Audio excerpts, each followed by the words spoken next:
Hi everyone, my name is Jacob Lester, and with the help of Dr. Christina Prescott, I conducted a study that was analyzing racial representation in intraocular lens or IOL promotional materials.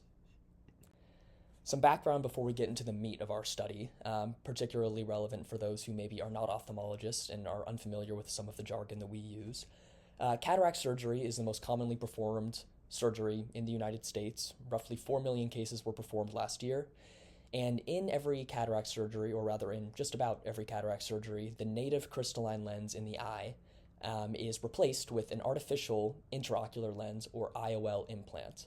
There are many different kinds of IOL implants that patients can use. Some are fancier than others, and the fancier ones, which we call premium IOLs, tend to cost more out of pocket than do the simpler monofocal IOLs, which are covered by Medicare and most private insurance. As it turns out, most persons of color are more likely to receive a non-premium intraocular lens implant than are their white counterparts. This has been extensively demonstrated in the literature, including in work that I and another NYU ophthalmology resident have worked on ourselves. Interestingly, this relationship appears to be independent of income level. In other words, even high-income persons of color appear to be choosing premium intraocular lenses at a lower rate than do their high-income white counterparts. In addition to this, persons of color are known to be underrepresented in the visual media accompanying medical literature overall. So we see less black folks, for example, in dermatology literature, although fortunately that trend has been changing.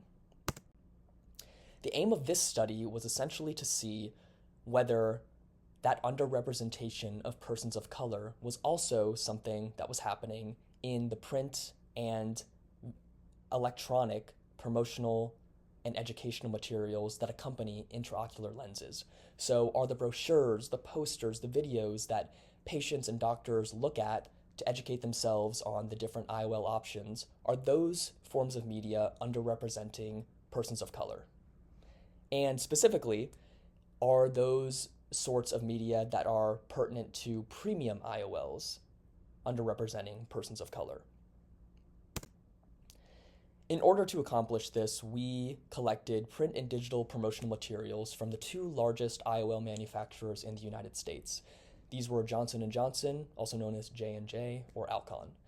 We then identified the total number of persons portrayed in these posters, brochures, whatever sorts of media we were able to collect from these manufacturers, and collaborated to subjectively quantify the number of persons that were portrayed in these forms of media who appeared to be non-white.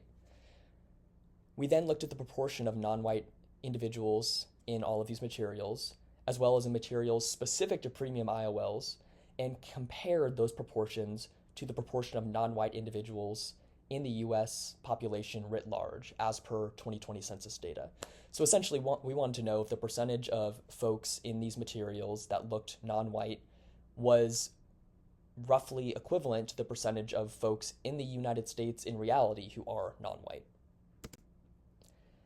And here's what we saw. So we were able to obtain a total of 39 different pieces of media, so 23 brochures, 2 posters, 8 videos, 6 web pages.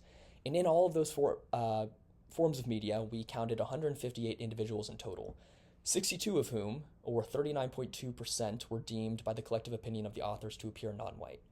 Within the materials specific to premium IOLs, 81 individuals were identified, 32 of whom, or 39.5%, appeared non-white. Chi-square testing found no significant difference between the proportion of non-white individuals seen in the marketing materials that we were able to solicit and the US population as a whole. P was equal to 0.55. Additionally, there was no significant difference found between the proportion of non-white individuals in the premium IOL material specifically and the larger US population. The p-value there was 0.7. So in conclusion, white and non-white individuals appear to be appropriately represented in IOL marketing materials overall, as well as in marketing materials specific for premium lenses. This leads us to conclude that other social and economic factors must be responsible for the differential uptake of premium IOLs between white and non-white patients undergoing cataract surgery. These are my references, and thank you so much for your attention. Please let me know if you have any questions at all.